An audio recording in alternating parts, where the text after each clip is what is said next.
I got scammed by a cam girl out of $300. Let's talk about it. So, I was preparing to work late one night, and this message comes in asking for help setting up OBS. I'll put the message up here so you can see it. There's a couple red flags that popped up right away, but I had some time, and I was a little curious about how the whole setup was going to be. So I do a lot of OBS live streaming stuff, YouTube, but never with the more risque platforms, you could say. Really, when I saw it come in, I kind of already assumed I wasn't gonna get paid for this.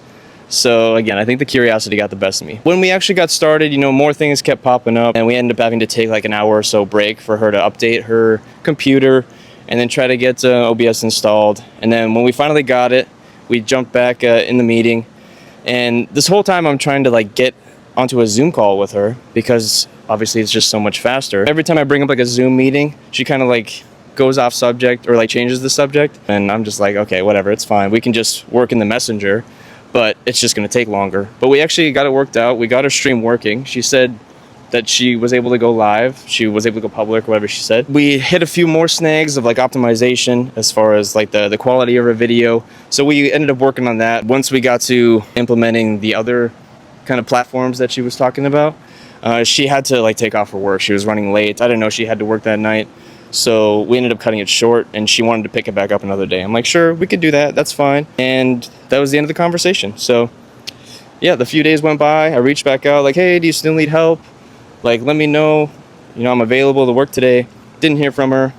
I feel like, okay, this is probably the end of that, The next day comes around. She ends up pausing the contract, and then I get an email saying that the hours you submitted were disputed, and she gives this reason. And she never once tried to like bring this up, didn't try to stop me, just kept working. She was saying thank you. We were joking this whole time. Anyways, the way the platform is set up, like they don't say they favor the clients, but they usually do. So I knew it wasn't worth disputing, so I just sent her this message, and I did the very professional businessman sign-off thing. Just said, good luck, talk to you never, kind of thing. So when she disputed the hours, it was only about half of them. What I thought was going to be like just a couple hours gone, and I was still going to get like $100 or so out of the whole deal.